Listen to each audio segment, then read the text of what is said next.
মা না হলে তো বুঝতামই না আসলে মায়েদের কত পরিমাণে কষ্ট হয়, মাকে কত জ্বালা যন্ত্রণা করছি। তো মা হইছি এখন বুঝতেছি আসলে কত কষ্ট দিছি মাকে। তো হ্যাঁ এভরিওয়ান আসসালামু আলাইকুম। সবাই কেমন আছেন? আশা করি সবাই ভালো আছেন। আলহামদুলিল্লাহ আমিও মোটামুটি আল্লাহর রহমতে ভালো আছি। আজকে চলে আসলাম আবারও আপনাদের জন্য নতুন একটা ভিডিও নিয়ে। এখন বাজে হচ্ছে ৫টা। আমি তার আগে উঠে গেছি, একটু মোবাইল স্ক্রল করতেছিলাম। তো ভাবলাম যে এখনই উঠে পড়ি। আর আমার একটু কি একটা হইছে হাতে পায়ে যেন। তো হাত পা প্রচুর পরিমাণে চুলকাইতেছিল। এইজন্য আমি ঘুমাইতে পারি নাই, উঠে গেছি। আর রিজিক বাবু উঠার আগে আমার ম্যাক্সিমাম টাইম কাজ-বাজ শেষ হয়ে যায়। তো আসলে রিজিক অনেক অসুস্থ। যেমন কালকে রাত্রে ৩ থেকে ৪ বার বমি করছে। তো আমি রাত্রেই ওষুধ খাওয়াইছি। এখন মানে একটু সুস্থ আছে। ডক্টর বলছে যে এটা ৩ বার ৪ বার করে খাওয়াবেন। হয়তোবা গ্যাস ফর্ম করছিল। এর আগেও একবার হইছিল। আমি আসলে অনেক পরিমাণে ভয় লাগছিল। আসলে সত্যি কথা বলতে থাকি একা। মানে ওকে ধরা-ছোঁয়ার মতো কেউ নাই। অবশ্যই একটা হেল্পিং হ্যান্ড ছিল। সেও কিছুদিন যাবৎ আসে না। তার ফ্যামিলির একটু প্রবলেম হইছে, এইজন্য আসে না। তো আমিও কিছু বলি না, যেহেতু ফ্যামিলির প্রবলেম। তো এখানে আর জোর-জবরদস্তি করার কিছু নাই। তাই হচ্ছে আর কিছু বলি নাই। তো আমি সকাল, সকাল উঠে রিজিক ওঠার আগে আমার সব কাজ সারতে হবে। তা না হলে রিজিক উঠে অনেক বিরক্ত করবে, যার জন্য আমার অনেক ভোরে ওঠা। আসলে এখন বুঝি যে বাচ্চা-কাচ্চা মানুষ করা কত পরিমাণে কষ্ট। কখনো কি আপনাদের বাবা-মা আপনাদের কাছে কখনো বলছে যে, "তুই ছোটবেলায় এইরকম জ্বালাইছিস বা তোকে পালতে খুব কষ্ট হইছে?" হ্যাঁ, অনেকেই বলে, কিন্তু মেক্সিমাম মানুষ বলে না। তার কারণ তাদের সন্তান জানে তাকে কষ্ট করে মানুষ করছে। এখন সন্তানের সামনে এই কথাগুলা প্রকাশ করলে সন্তান কষ্ট পাবে। তো এখন বুঝতে পারতেছি যে কতটা কষ্ট। যেমন সকালের খাবার খাই দুপুরের পরে গিয়ে। আর দুপুরের খাবার খাই রাত ১০টা ১১টা, একেকদিন রাত ১টাও বাজে খাইতে, খাইতে। আর ঘুম তো মাশাআল্লাহ ওইটা তো বলার কথাই না। তো কি করব? কিছু করার নাই। এইভাবে সন্তান মানুষ করতে হবে। তো আমি সকালবেলা উঠে সব কাজগুলা সেরে তারপরে হচ্ছে রিজিককে নিয়ে সারাদিন একা, একা রুমের মধ্যে টাইম স্পেন্ড করি। কি করব? তো রিজিকের আব্বু হচ্ছে মাস ১ম তো সে আমাকে বলতেছিল টাকাগুলা রাত্রে এনে দিছে। বলছে সকালে বাজার করতে হবে, ফ্রিজে কিছু নাই। তো দেখেন আসলে আমার গায়ে হাত পায়ে এখনো এই সেই চুলকানির যে ইয়াগুলা, কি যেন একটা হয়েছে আমি নিজেও জানি না। অবশ্য রিজিকের আব্বু ওষুধ আনার পরে ২ বার খাওয়ার পরে দেখি একটু কম। সকালবেলা উঠেই যে রুটিন আমার আগে হচ্ছে বিছানা গুছাইতে হবে। তো এখন ভাবতে পারি না আমাদের এই পাশে বিছানা, ওই পাশে কেন শুইছি। আসলে এই পাশের রুমে প্রচুর পরিমাণে গরম। রাতেই টিকা যায় না, দিনে কিভাবে টিকা যাবে বলেন? তো যে বিছানা ঝাড়ু দেওয়ার সাথে, সাথে দেখি একটা পিন পাইছি। তো আল্লাহর রহমতে ওইখানে রিজিককে বসাই নেই বা শোয়াই নেই, না হয়তো ওই পিনটা ওর শরীরে ফুটতো।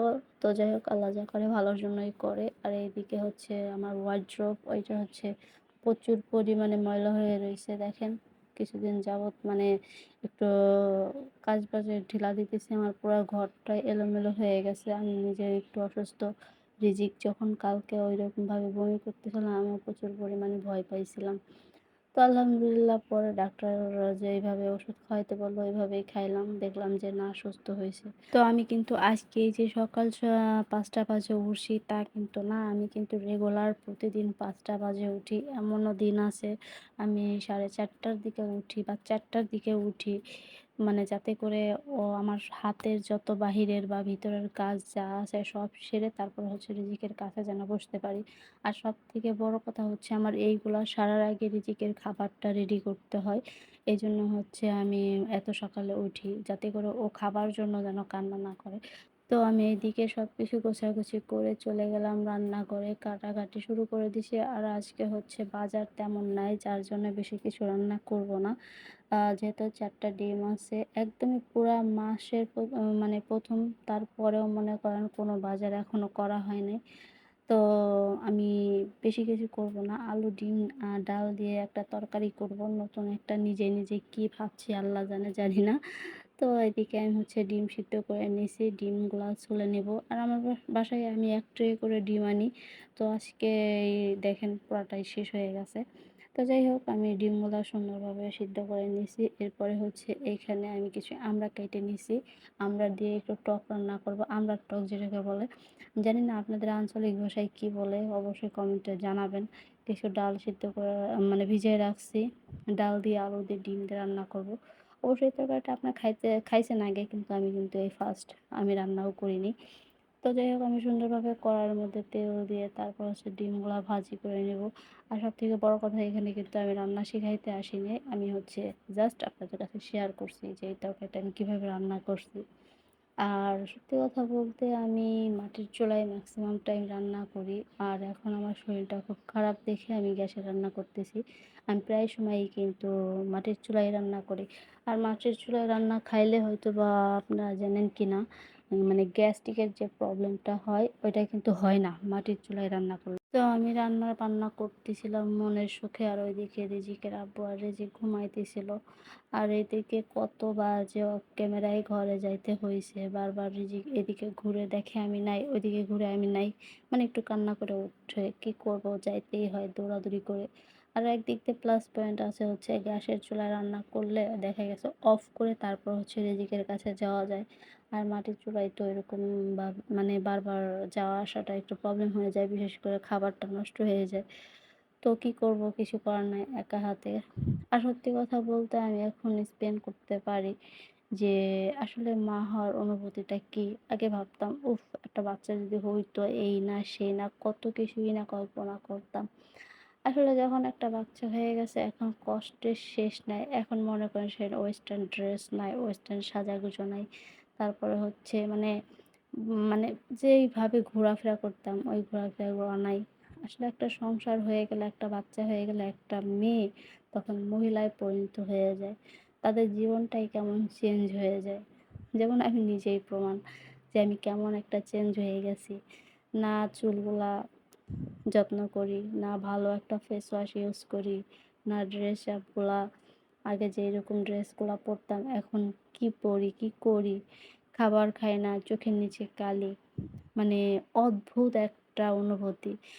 আর কিছু মানুষ আছে দেখবেন নিজেদের যে মানে বাচ্চা সহ যে বাড়ি আছে ওই বাড়িতে বেড়াতে গেলে অনেকেই বলবে, ইস এই বাড়ি কি নোংরা, বাচ্চারা কত এলোমেলো করে ফেলছে, এই করছে সেই করছে। ভাইরে ভাই, যেই বাড়ির বাচ্চা আছে প্রয়োজন হইলে আপনি সেই বাড়ি যাবেন না। আমিও আমার আত্মীয় স্বজনকেই বলবো, আমার বাড়ির বাচ্চা আছে, আমার ঘরের মধ্যে এলোমেলো আছে, কিন্তু এটা যদি সহ্য করতে পারেন তাহলে আসবেন, আর যদি সহ্য না করেন তাহলে আসতে পারবেন না। আসবেন কখন?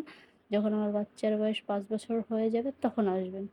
তো যাই হোক, কথাটা কষ্ট লাগলে অবশ্যই সরি। তার কারণ এটা শুধু যারা মা তারাই বুঝে যে তাদের উপর দিয়ে কী যায়। তো যাই হোক, এখানে আমার আমড়ার টকটাও রান্না হয়ে গেছে। তো আমার রান্না বাড়া শেষ। গোসল করলাম, গোসল করে তারপর হচ্ছে ঘরে আসি। ঘরে আসার পরে হচ্ছে আমি একটু চা খাবো। আমার প্রচুর পরিমাণে মাথা ব্যথা করে। এটা আমার অনেক আগের থেকেই, যখন আমার মা বাঁচা ছিল। আমার মা তো মারা গেছে প্রায় ৮ মাস।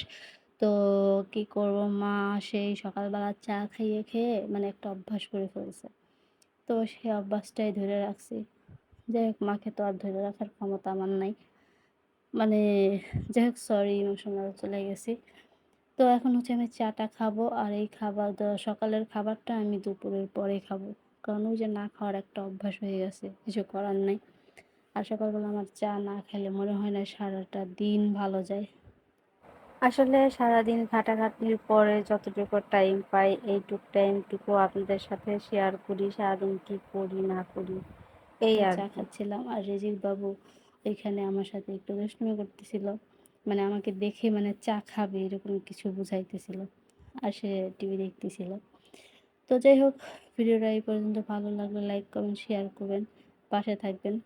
আল্লাহ হাফেজ।